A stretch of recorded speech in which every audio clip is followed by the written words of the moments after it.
and welcome to That Shooting Show. My name is Steve Anderson. I am your humble host. Apologize for the podcast drought, but I've been on the road, been very busy, but don't worry, we are back. And we're a proud sponsor of Walther Firearms, who sponsors this podcast and AndersonShooting.com in general. Also, CR Speed is the finest gun handling gadgetry you can wrap around your waist or anywhere else. The AMG-Lab.com Commanderson timer is the finest timer on the planet. Hunter's HD Gold, as you know, is the only eyewear that I wear. OutdoorDynamics.net remanufactures the finest competition ammunition you can dispense from a Freedom Seed dispenser. Targets USA is the finest steel targetry on the planet. And Shooting Sports Innovations is a lot to type because there is a lot to see. I want to let you know you can always go to AndersonShooting.com, click on classes, and see where we're going to be and what we're going to be doing, including several classes with the mighty Keita Bussey. Currently in South Carolina, Michigan, California, and New York. So go check those out. Every class we do at AndersonShooting.com does come with a $200 gift certificate for Hunter's HD Gold. So keep that in mind. That makes the classes, most of them, half price, including the Keita Bussey video review, which is only $100. And you get $200 and Hunter's HD Gold, so you actually make $100 getting your movement fixed. So that's pretty sweet. And also check out the online mental management classes that are running virtually every month.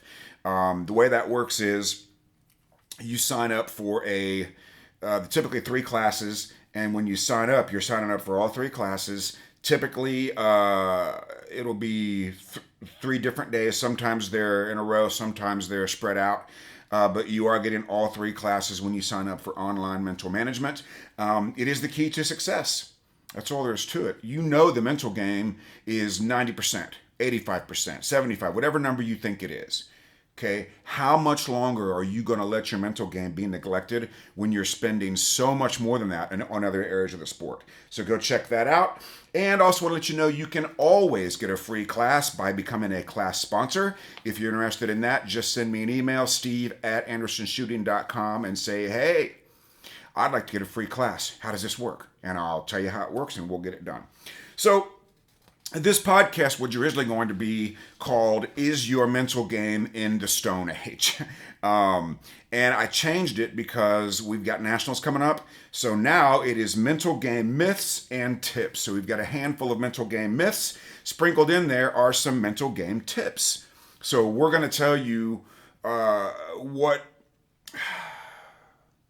Okay, so I have decided recently, this is like my new thing, okay? Information at the top of anything is going to be counterintuitive, otherwise you already know it. Meaning, if I've been a pilot for 10 years, whatever I don't know isn't going to be obvious, otherwise I'd already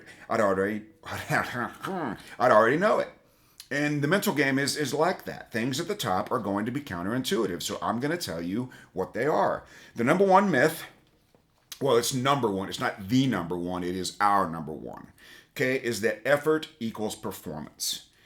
What you have to understand about performance is it is subconscious skill filtered by self-image. That's performance.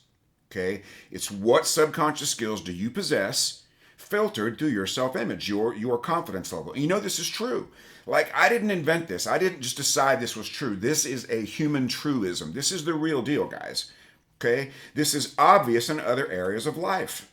Extra effort equals poor performance. Think about driving. Think about public speaking. Think about dating.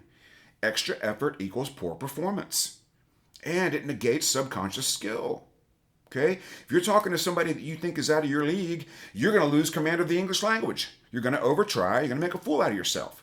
Same thing happens in shooting. Okay? Extra effort negates subconscious skill, and extra effort is applied based on a poor self-image. This is that filter I'm telling you about. Okay?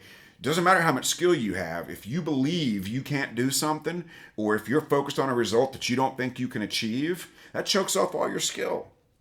And when we desire a result we don't believe we can achieve or we don't deserve, extra effort is the result. Think about classifiers, right? When you go up to the classifier and you're at 84% and you want to make master and you think about, okay, I got to get a 6 hit factor out of this thing. Well, you're worried about the result. That lack of confidence that you can get the desired result short circuits your subconscious skill. And again, I didn't make this up. You know this is true. Think about your draw. You're going to screw it up.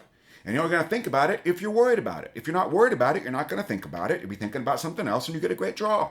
This is true in every other area of your shooting and your shooting in general.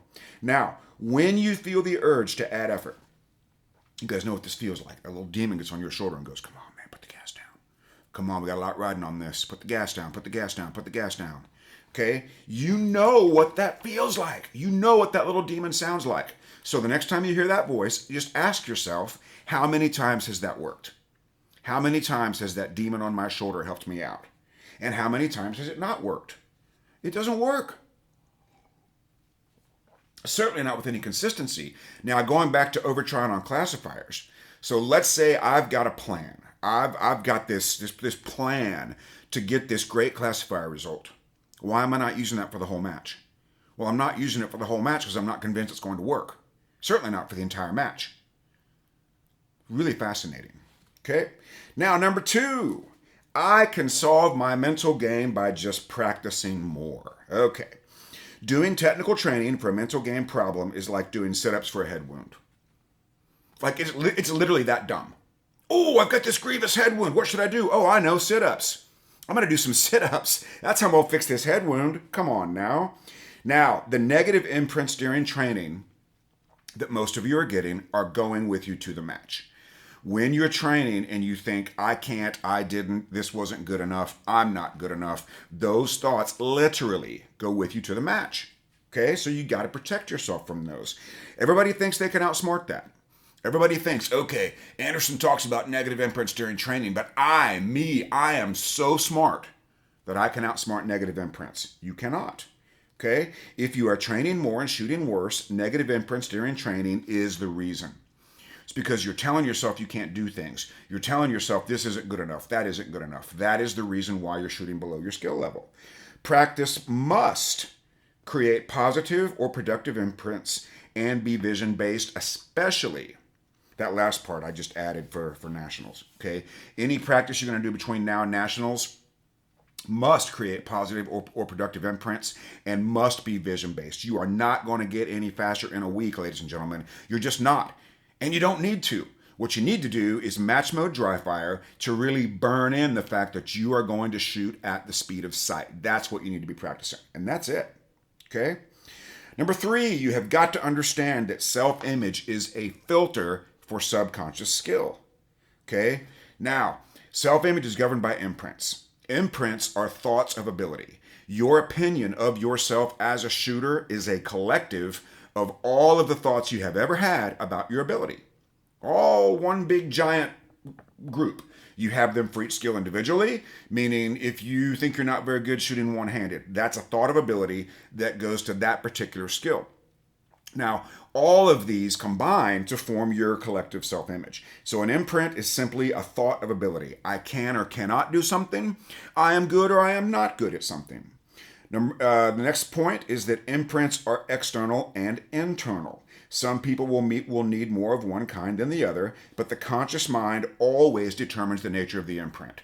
So what that means is, I might need external imprints of people telling me I'm good at something, and I might need internal imprints of people telling me I'm good at something.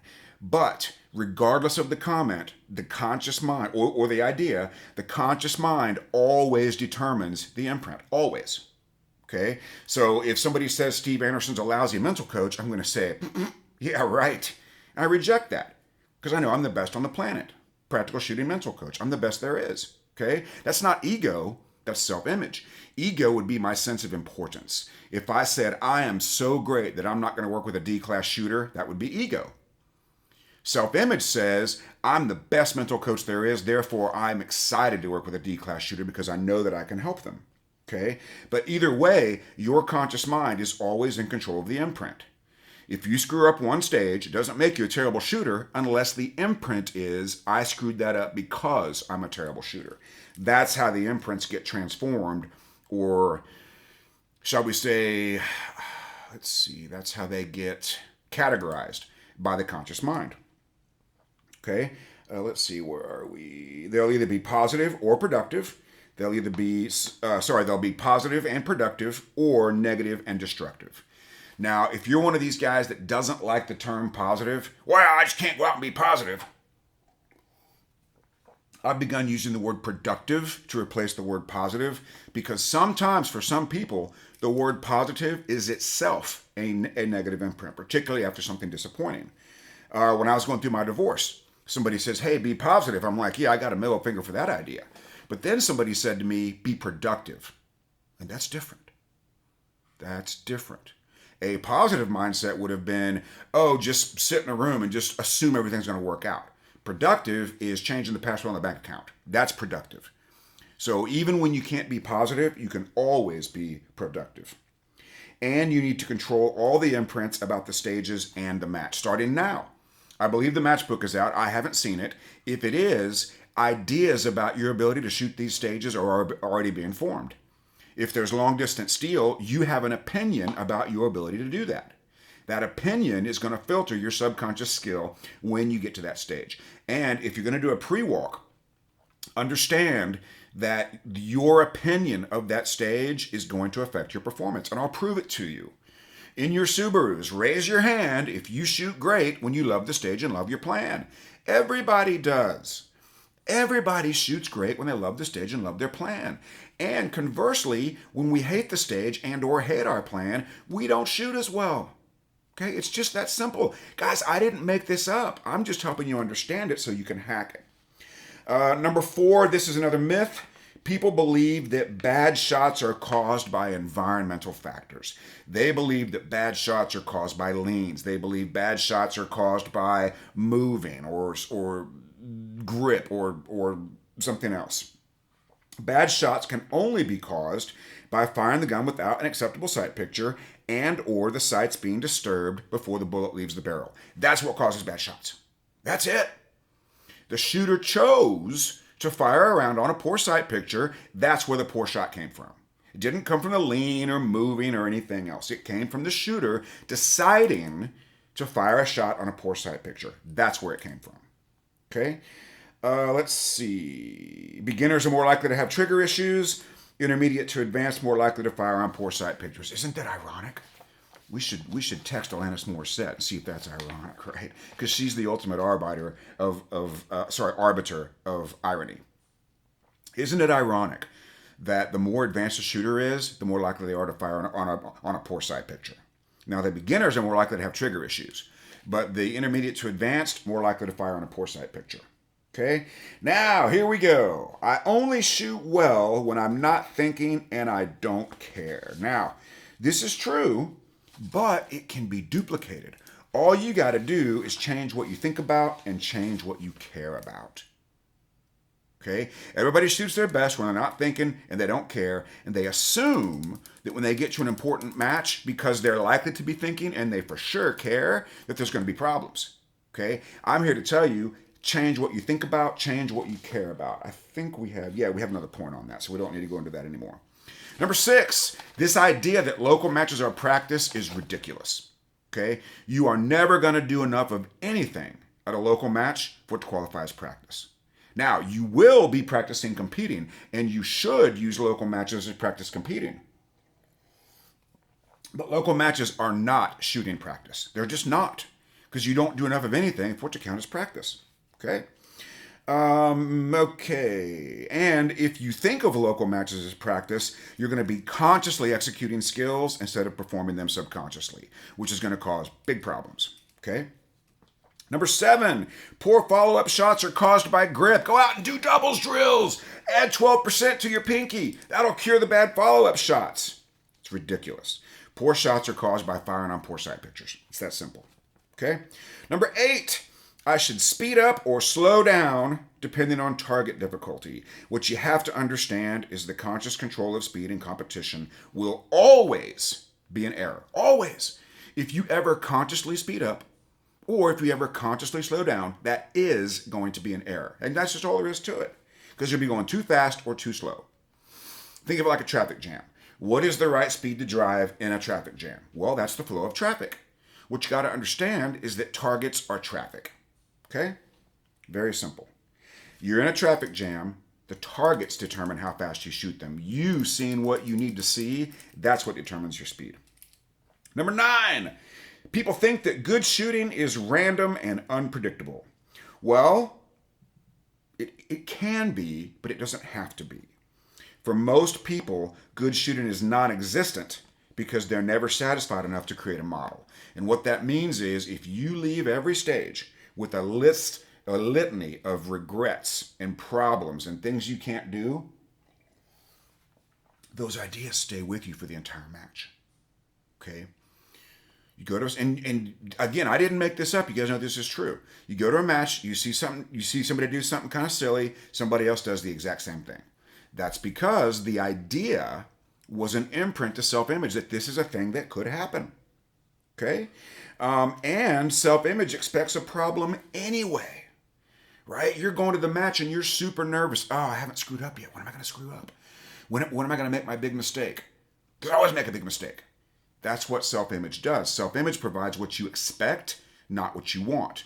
And it always gives you the performance you expect. It doesn't give you the result you expect. It gives you the performance you expect. So if you expect to have a good performance, you will.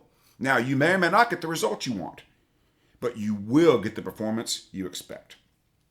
Number 10, people believe that stage plan vanishes when the timer goes off. This is a great one. So this is that classic meme that goes around where they have the Men in Black memory device. And are you ready? Stand by. Poof, there goes my stage plan. People believe that's inevitable. It's not. Okay? That doesn't have to be that way. What that means is that shooter that got victimized by Will Smith and the cylindrical object, he didn't have a subconscious stage plan. He didn't get at least 20 reps of that stage plan. Okay? He just didn't do it. Now, that's a problem. So, this simply means you didn't have a subconscious stage plan. And I don't hear anybody else talking about this but me. Okay? Your stage plan must be subconscious. Why do you think we're all out there with our hands in the air walking the stage?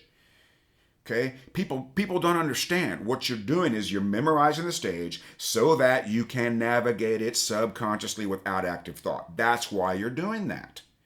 Okay? But it takes at least 20 reps. Choose quickly, get at least 20 identical reps. And the mental reps are better than the physical reps. Now, your opinion of your stage plan is more important than your stage plan. And if you've been in the sport for sure 2 years, you can't do something so dumb that it's going to matter.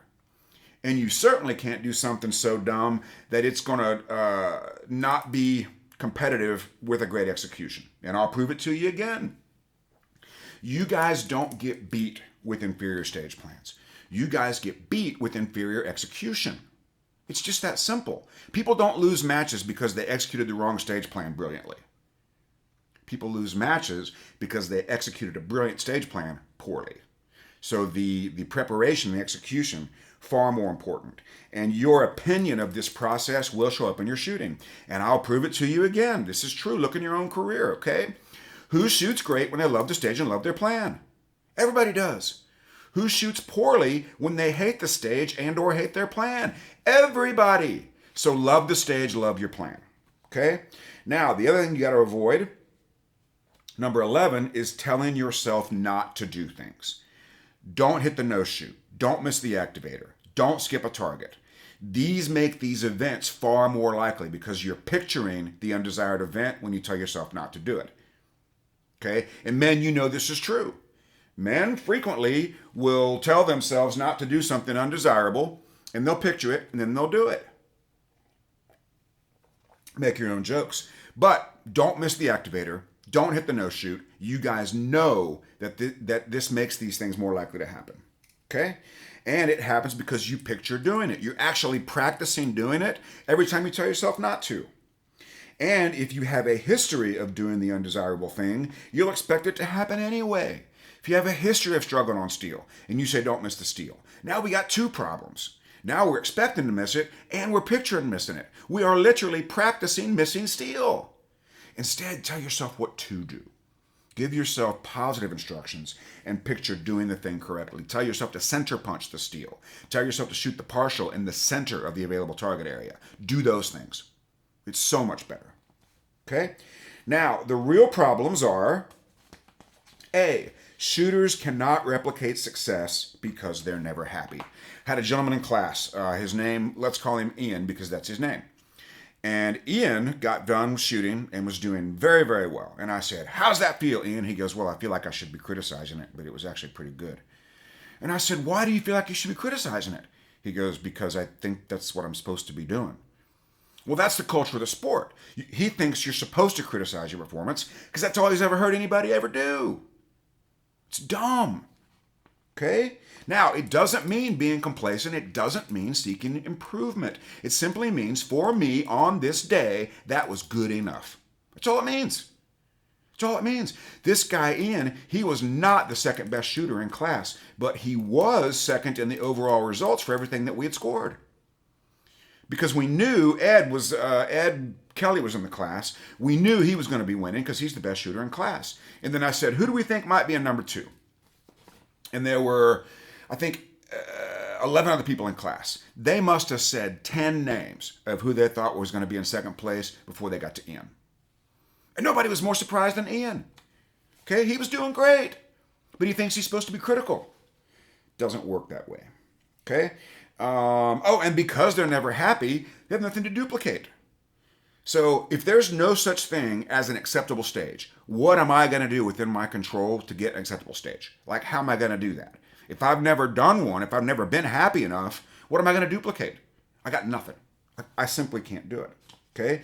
They finish every performance with a litany of mistakes and regrets, and therefore they only study perceived failure. When you list your mistakes, your perceived failures, and your regrets, you are literally practicing making mistakes. It's literally what you're doing. Because you're picturing the mistake, you're talking about the mistake, you're becoming an expert in that mistake.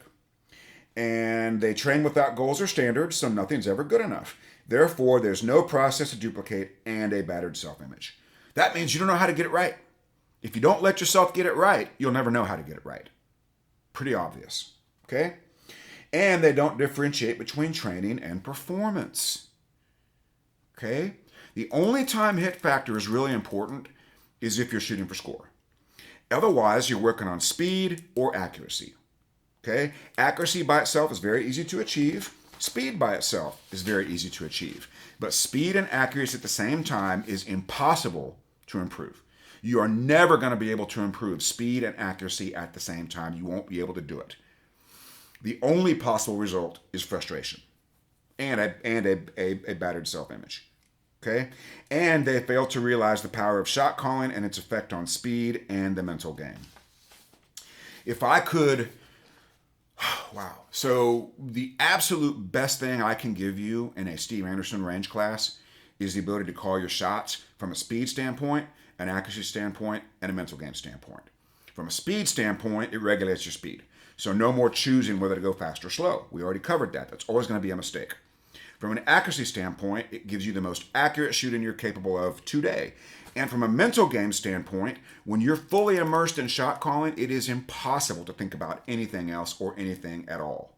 Okay? Shot calling is the best gift I can give you. And people think, number 13, that being hard on myself is the only way to improve. Now, there is something to be said for being tough on yourself, but only to a point. Okay? If I'm tough on myself by doing an extra 15 minutes of dry fire, that's good. Okay? If I'm tough on myself by getting up early and going to the range an extra day, that's good. But if I'm tough on myself by criticizing myself, that's not good. Now, that can be helpful in a team environment.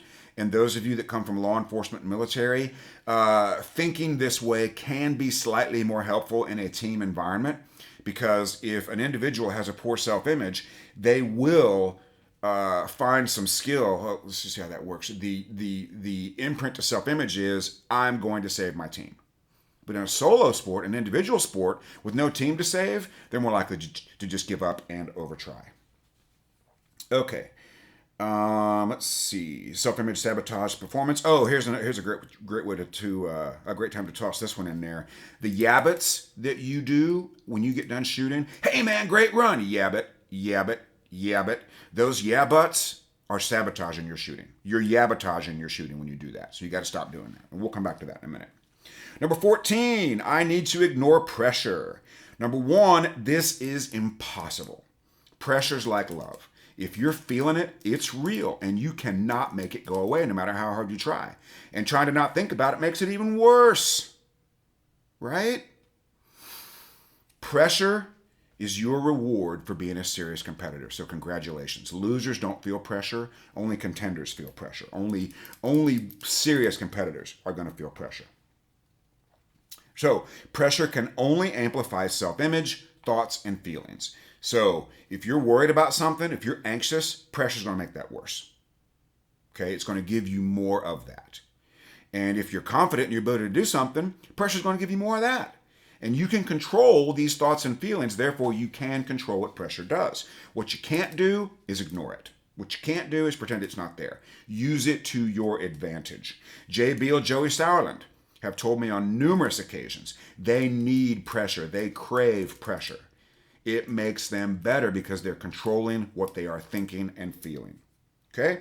All right, so lead up to this competition, I want you to revisit your best stages and your best matches. If you have a journal, ideally if you've been keeping a mental management journal, you can literally go back and read about your best performances. If you haven't been keeping a journal, you can't do that. If you haven't been doing it correctly, you can't do that. Okay? But if you've taken mental management and if you've got a journal, which should be a book about your best shooting, you can literally go back and read, this was the best stage I ever shot. Here's what I did. This was the best match of my life. This is what I did. So you have a duplicable recipe, a duplicable process for peak performance. And if you didn't write that stuff down, you might not remember. And most of you are never happy enough with a stage or a match to bother having anything to duplicate. This is the entire point of this. If you never let yourself be happy, you have nothing to duplicate. Okay, now if you've been keeping a good journal, go back and read about your best stages and best matches. If you haven't been keeping a journal, surely you remember a great stage and a great match. So go back and revisit those events and write down what you were thinking leading up to that event or that stage. You will see some similarities. And they'll be pretty simple too. You won't see, I tried really hard and I got a masterclass run. What you'll find is you weren't thinking very much and you weren't worried about the results. That's what you'll find. Okay. The next thing you need to do prior to this competition is define an objective within your control. So you want to win your class. If you're a super squatter, you want to win the whole thing. That's great. What are you going to do within your control to make that more likely? Because ultimately the result is beyond your control. Okay? If there was something you could do to guarantee a certain result, I'd be charging so much more money for this information. The only thing within your control is your performance. And that's a combination of your mental game and your skills. So, first thing I want you to do, create simple subconscious stage plans with positive imprints. That's it. That's all I need you to do. Okay? And then choose one thing to think about or do that relates to what you're seeing for every shot you fire. We've talked about this numerous times. Okay? I will see what I need to see is a great way to shoot the stage. Center the dot, call the shot is a great way to shoot every stage. And of course, a subconscious stage plan is required for any of this stuff to work. None of this stuff works without a subconscious stage plan. But step one, simple subconscious stage plan with positive imprints. That means as you're walking the stage, you have thoughts of this is what I'm going to do, and I know that I can do it. That's how that works. Okay? And then prior to shooting, choose one thing to think about or do. This is the focus phrase. This is the point of focus. I will see what I need to see, or center the dot, call the shot. Those both work very well. Some people like to pick a spot. That's fine too. Pick a spot on the target. That's fantastic. Okay? But you got to have something occupying your conscious mind in order to get subconscious skill. You've just got to. That's the only way to get subconscious skill is to occupy the conscious mind so it doesn't interfere with subconscious skill. And then after every stage, give yourself a mental reshoot and apply the enhancement to the next stage. Now, here's the good thing about visual patience. Visual patience is the most likely problem you're going to have. And if you think about your own career, the disappointments you've had, I'm going to tell you or remind you that 95% of those were caused by firing the gun on a poor sight picture. 95%. Disappointing stages, disappointing matches. 95% of those things were caused by firing the gun on a poor sight picture. The great thing about that is it is the only thing you can fix during a match. You can't fix a movement deficit. You can't fix a chronic trigger honk. You certainly can't fix an unreliable gun. But you can fix visual patience by deciding to see what you need to see for every shot you fire and living and shooting by that rule. Okay, and give yourself a mental reshoot when you get done and apply whatever enhancement is in that mental reshoot. And it just means going back over your visualization, adding a sight picture, and getting it right. Do that until you feel good about your ability to do that on the next stage. Okay? All right, number 18. Now, one useful thing about looking at the results is you can see the hit factors within your division and your class, and you can calculate the value of makeup shots, and primarily deltas and mics. So what you do is you take the penalty that you're trying to avoid. A delta would be 4 points down, and you divide it by the hit factor. So if the stage you're looking at has a 4 hit factor in your class and your division, that means a delta is worth a second. That means you've got 1 full second to prevent or correct a delta. Okay? If the hit factor is 5 and a mic is 15 points down, you've got 3 seconds to prevent or correct a mic. And when is it ever going to take 3 seconds to prevent or correct a mic? Okay? So that is the primary use of results, is calculating the makeup and or penalty value from a known hit factor within your class and your division. Okay? Do not discuss errors or mistakes. If you make a mistake, don't talk about it. Talk about the solution. If somebody says to you, hey man, I saw you had a couple of mics on day one, say, yeah, I've already corrected that. And just move on. If somebody asks how your match is going, it's not going very well, say, hey, I'm having fun and I'm learning a lot.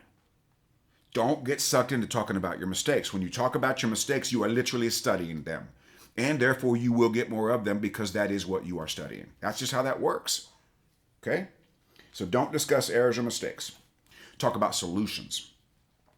Number 20, duplicate not thinking and not caring by changing what you think and care about. Think about seeing what you need to see. Care about subconscious stage plans and positive imprints. And then pre-accept the match results to prevent worrying about them. Okay? What that means is worrying about results is the number one cause of overtrying. On your classifier scores, at your major matches, anytime you're worried about the result, talking to pretty girls, anytime you're worried about the result, you're going to overtry. So you pre-accept the results. Okay? You pre-accept the results in one of 4 primary ways. And there are some subcategories. We might get into those. Number 1, I don't care. So you can get there after a mistake. That's why people shoot really well after a choke, because they literally don't care anymore. And they're certainly not worried about the results. The next one is, it is what it is. And that's how I went to nationals. Hey, it is what it is. Okay?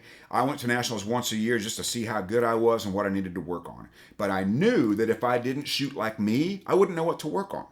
I wouldn't have a mentally strong finish so I can evaluate my skills. If I make a bunch of mental errors, I don't know what skills I need to work on. But if I get a good mental performance, now I can say, okay, these scores represent me as a shooter I am right now. That means here are some skills that I need to improve. With a poor mental performance, we don't learn that. The next one is I'll do well. That's very healthy. I'll do well. Okay? And the top one is I'm likely to win, or I'm going to win, or I'm a contender to win. That top one, actually none of these can be faked, but that top one cannot be faked. I'm not telling you to tell yourself that you're going to go win nationals.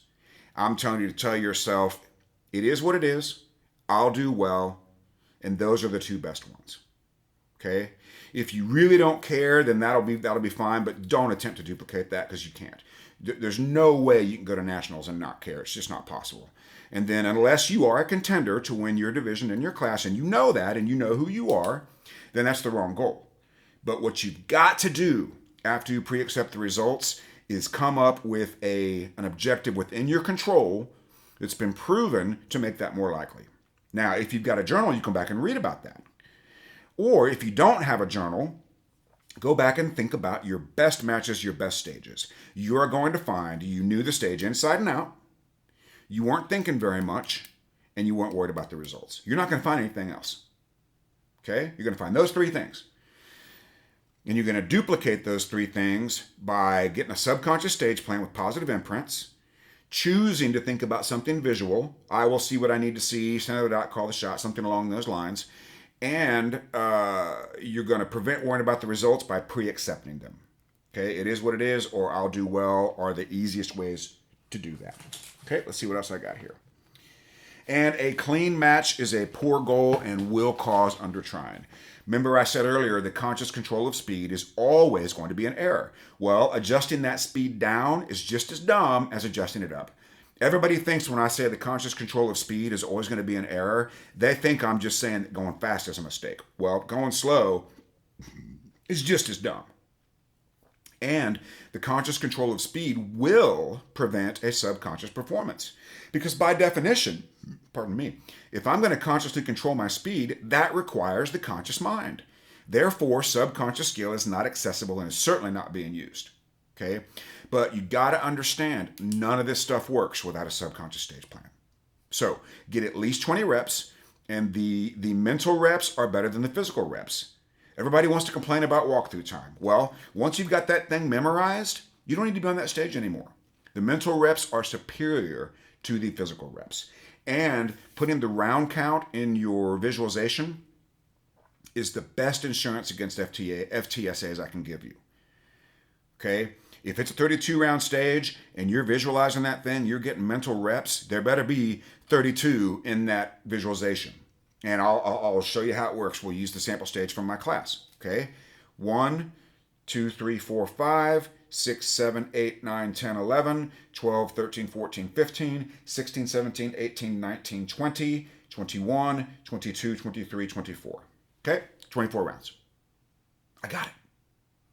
That means I can't forget a target because I have every round programmed into my walkthrough. The other great thing, my mental rehearsal. The other cool thing is if I'm reciting the round count, I can't have any other conscious thoughts in there. Okay? Mental management, the proper application of the mental game, is a systematic reduction in conscious thought prior to shooting. When you get to the stage, you'll be thinking a lot. Okay? You're going to move whatever it is you're thinking about from the conscious to the subconscious with repetition. See if my tattoo shows it here, right? Stage design starts in the conscious mind. Once we figure it out, repetition moves it to the subconscious. Okay? And then we're sending imprints to the self-image that entire time. Imprints of either I can do this or I'm likely to struggle. Okay? That's how this stuff works. That's how to have a great mental game at nationals or any other match. Okay? So I hope you enjoyed today's program on mental game myths and tips for nationals. Let's just go back over really the most important parts. Let's choose how we want to feel. Let's decide how to feel. And you want to be careful with relaxed or calm because you may not be relaxed or calm. And we don't want you to think that means that you can't shoot well just because you're not relaxed and you're not calm. It's not necessarily the case. I've shot so many stages with my hands shaking. You can shoot well if your hands are shaking, so we don't want you to think otherwise. And then choose an objective within your control. In our case, it's going to be create subconscious stage plans with positive or productive imprints, and then shoot with a singular focus on vision. That's it. When you get done, do a mental reshoot in which you get it right. So visualize getting it right, which is going to be your normal mental rehearsal with the addition of sight picture, because sight picture is the only problem you're ever going to have. Certainly, it's going to be the 95% problem. And the best thing about visual patience is it can be fixed between stage 1 and 2, and it is the only thing that can be fixed between stage 1 and 2. That's awesome, so fix that early, okay? And pre-accept the results. Primarily, it's either going to be it is what it is or I'll do well. Nobody's going to be able to not care, and only a few of you qualify for I'm likely to win. So the rest of you will be in it is what it is or I'll do well, okay? And I think that's about it. Oh, and just one more reminder, do not discuss your mistakes with anybody ever at any time. Every time you talk about a mistake or a regret, you're literally practicing the mistake or the regret, which means you are going to get more of it if you talk about it with anybody. So just don't do that. Okay? Hope you guys enjoyed the show, and I hope you have a wonderful match. I'll be watching the results very carefully. I'll be working in Utah this weekend. I think it's Utah. I hope it's Utah because that's where I'm going. But I'll be refreshing those. Oh, it's actually the following week. Oh, maybe I will be here. At any rate, I'm not sure where I'm going to be, but whenever Nationals is going on, I'll be refreshing practice score very, very rapidly to keep track of all the events. Okay? Hope you guys have a great match, and until we meet again on the range, on the Zoom, on the phone, or anywhere else, be like me, do what I do, say it with me. 1, 2, 3, love you, bye, and get to work.